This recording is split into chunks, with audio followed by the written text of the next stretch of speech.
Okay, we'll go ahead and convene the March board meeting, Huntsville Housing Authority. Welcome all those in attendance, and let the record show that all commissioners are here.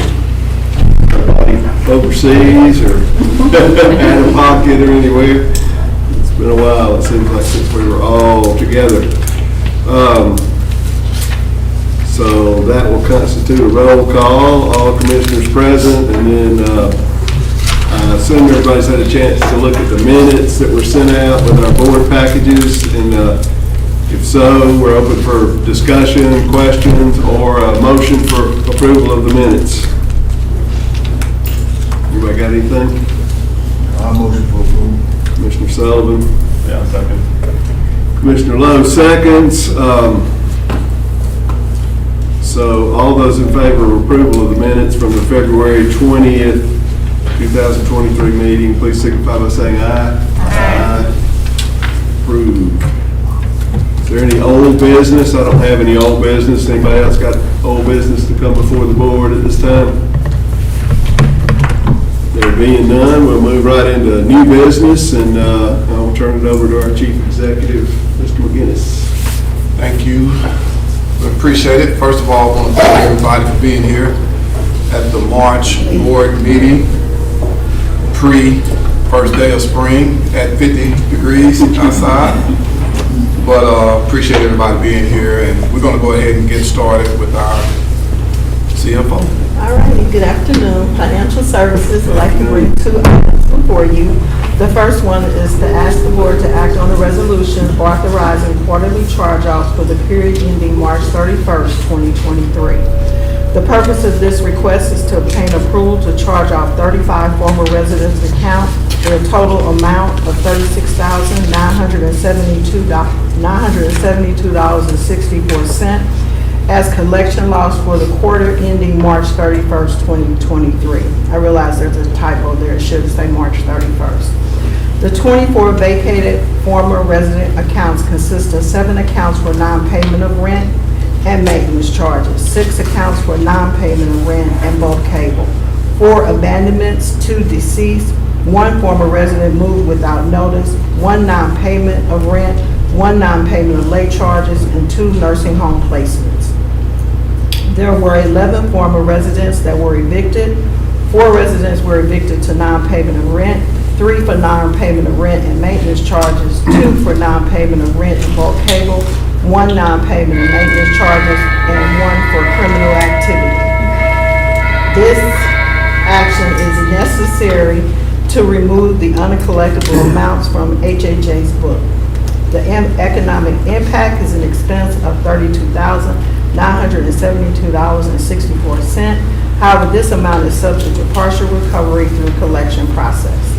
The breakdown is as follows. Rent, $28,732. Maintenance charges, $2,172.84. Court costs, $4,274. Late charges, $1,523.80. Bulk cable, $270.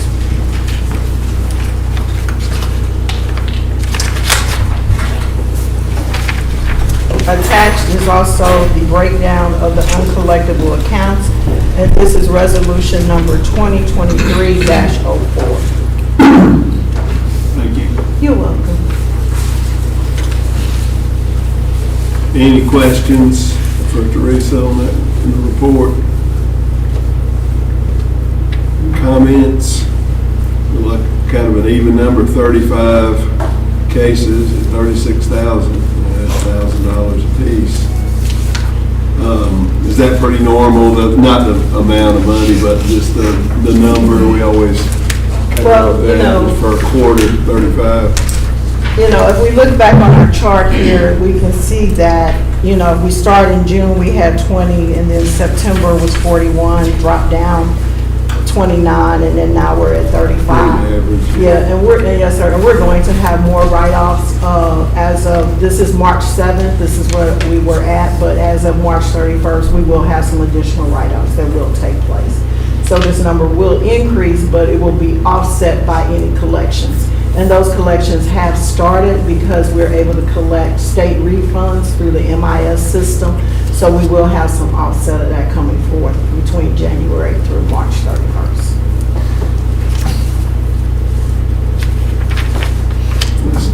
Hitting for those tax refunds. I can get that federal tax refund. I'd be real happy, but I can't get that one. I can only get the state. Just get the state. Yes, sir.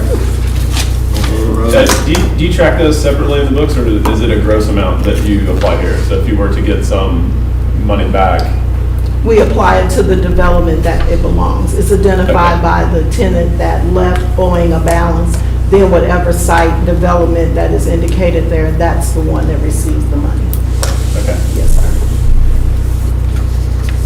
All right, thank you for that report. Resolution number 2023-04 is attached to that presentation. Is there a motion for approval of the resolution as presented? Move for approval. Mr. Sullivan?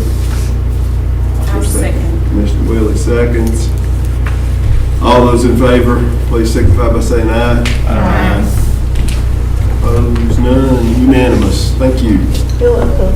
My next item is presentation of the cumulative low-income housing finance report for the period ended January 31st, 2023. I feel like I say the same thing to you each month because of these variances, but moving forward, number one, the HUD operating grant, we have not received an invoice yet from the elevator company. That will begin probably, we know it's going to begin next year. We just can't give you an exact date. Mike is more familiar with how that works with the company. Audit fees, of course, I stated that those are final and they will be this amount of $29,925 as of March 31st. Total tenant services, this one is still unfavorable by $2,644. Where my budget was under in salaries, we're over in employee benefits, which is offset by savings in the funding, travel, and training line for resident services. If we move forward to page, it's page 16 here, the second page of the financials, still our gas expense is still trending lower than we had anticipated. Contract costs, I believe I must have a contract that hits in February and March that will align with that, even bring us closer to budget. I believe that's the case, if I speak to that. Also, in total other, we are under budget because of the fact that we have not completed our casualty loss payments yet for those units. I expect for us, for the 4 that we budgeted for, that we should be within budget. So overall, our actual year-to-date increase in net assets is $968,919 in comparison to the budget of $166,604.43. So that is where we stand. Now, what I would like to bring to your attention is that we are required to bring our budget that begins 4/1 of 2023. That is supposed to be before you today. We did not bring that before you today because I really wanted to hold a class for the commissioners to explain our budget process so that this makes more sense and to give you a detailed breakdown of how we come to these numbers. On the HUD Exchange website, there are 9 modules that sit there for commissioner training. There's one module that is for budget and finance training that I would like for us to get together and sit down and go over so it's in more detail, give the experienced commissioners an update or a refresher so that you are aware of what we're bringing before you. So it just doesn't sound like, I know I talk accounting ease and I talk in numbers, but so it makes sense in what I'm saying and we're all on the same page. So I needed to note that in the board minutes, and the executive office will work with the board to see what dates work well for us to go over that budget.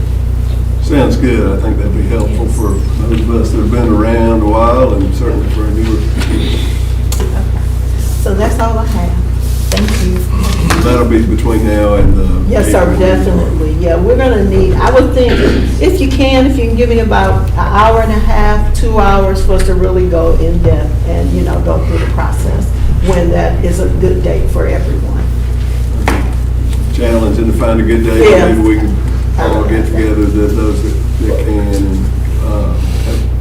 whoever can't remote or whatever. Yes, I want to be able to send out those slides and the budget to you before we meet and get together. So then that way it's just not, I'm just giving you a bunch of paper, but if you get a chance to look through it and then we just talk and walk through the process, I think that would be good. Okay? Need to, even do a Zoom meeting or whatever. Oh, Teresa, Yes, is sir. there a reason the resident the Radboy folks are not traveling? Did I hear you say? They are going on a trip to Chattanooga, April the 12th through the 15th, so they will be traveling. It was just harder after COVID to find events, or Dr. Little used to do one every year, but he hasn't resumed. And so the one that they're going to in April has been planned with the Nashville Housing Authority, the Chattanooga Housing Authority, and our Housing Authority are coming together to have a resident services training. Thank you very much. Any other questions? I think we're good. Thank you. Who's next? We've got development, right? Yes, sir. All right, thank you, Teresa. At this time, we'll have Mike. Good afternoon, everyone. Department of Development has two items for consideration today. First one is resolution number 2023-05. We're asking the board to act on a resolution authorizing the executive director to enter into a contract with J5 Contracting to do repairs to a fire damaged unit in Northwoods located at 1408B Arctic. Of course, the purpose is to repair the fire damaged unit and get it back online for occupancy. We issued a QSP, quotations for small purchases, and the low bidder was J5 Contracting at $106,116.57. That is in line with our third-party individual cost estimate, and the economic impact on that will be $108,722.57. The funding will come from the insurance claim, and our deductible of $25,000 will be coming out of the operating fund.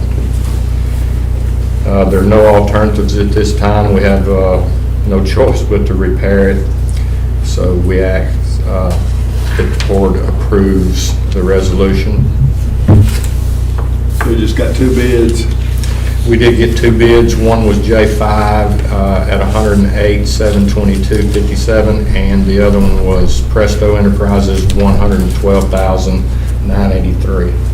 So both of those were very in line with the independent cost estimate.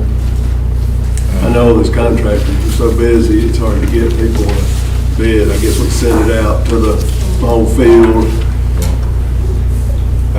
They pick and choose what they are interested in, obviously.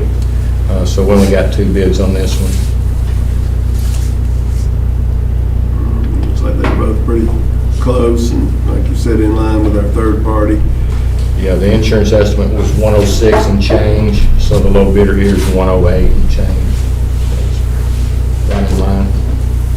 Our deductible went up just fairly recently, wasn't it? 10,000? Last year. From 25. Yes, sir. Any questions? I have a question. So is this just one unit that's being, It is one unit, it's a duplex, and it's apartment B. in that unit. was the entire unit burned? Yes, it was pretty well gutted. Okay. Yeah, it's pretty extensive. Almost 100,000. Yeah. So I've got a quick question. So the deductible $25K coming from the Housing Operations Fund, what's the impact of the Housing Operations Fund? Plenty of runway there, or what? I planned for those in the budget revision that I did, that I knew we had 3, or I think it was 4. burn units, so we plan for the $25,000 deductible. In preparing the 2024 budget, I already know that there are 4 units that are offline, so that line will be $100,000 in the 2024 budget.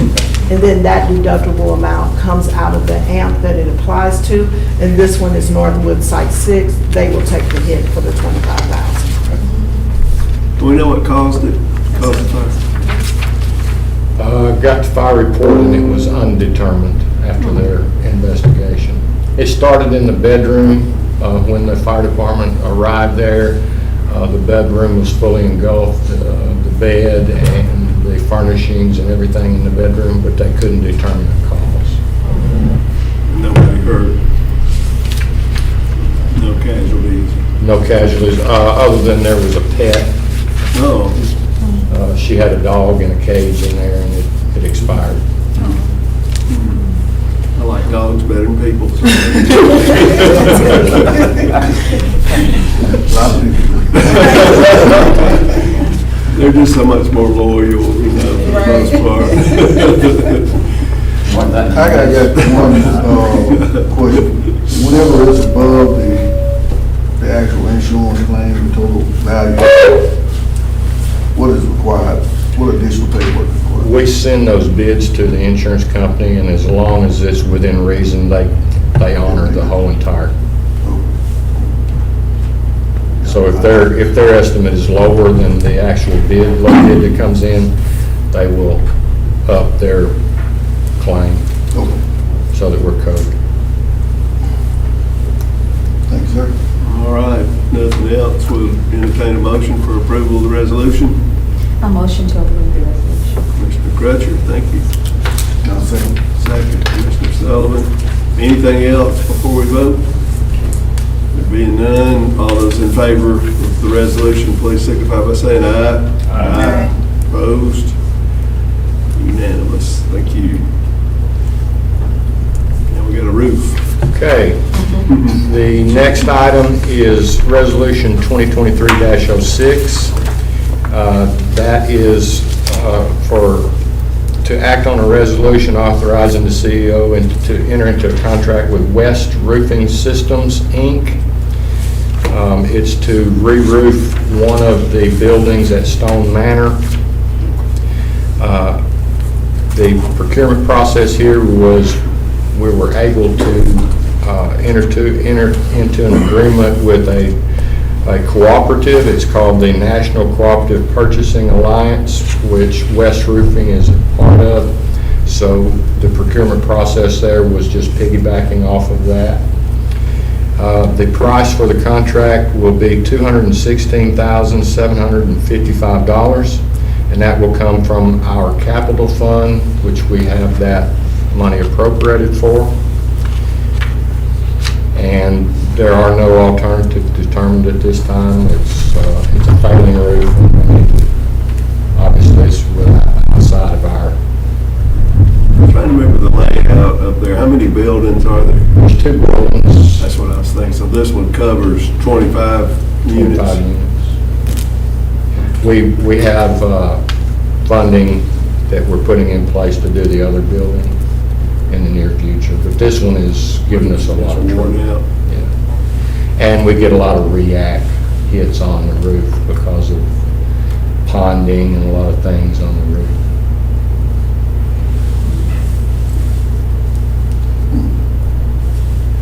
So going through the co-op like that, like I said, you don't have other. We don't have to bids or do the anything. bidding. You don't have to- It's already been bid, those prices for roofing materials and labor and all that stuff's already been Right. bid. Okay, that makes sense. I was concerned for only one bid, but I get that. Did this change? I thought it was an original RFQ for actual quotes for the bid for the roof.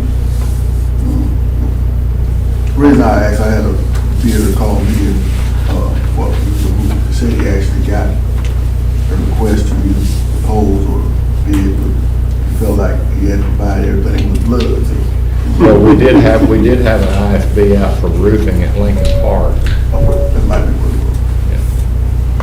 Okay.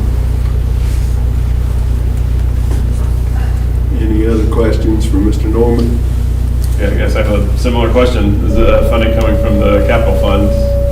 What type of position are we in on the capital fund, and what is this? Good question. So at the present time, we have 4 capital funds that are open in ELOCs, which is our drawdown system. So this particular roof, I'm not sure if it's coming out of 21 or 20, but it's coming out of that capital fund bucket, and it's 1408, but not improvement. What's that line item, Mike? Everything falls into it now. But we have those capital fund amounts available. Like our funding for 2023 will become available to us this summer. And what happens with capital fund, you have 4 years to spend the funds, 2 years required obligation. So this particular one is capital fund 2020, that is where this roof will be paid from. You want to talk about the grant we just got? I thought you were. So we just got the radon mitigation grant for over $500,000. So that grant will be available to us to probably start spending in August. And we have to do radon, we did a radon study, and so we're going to do radon mitigation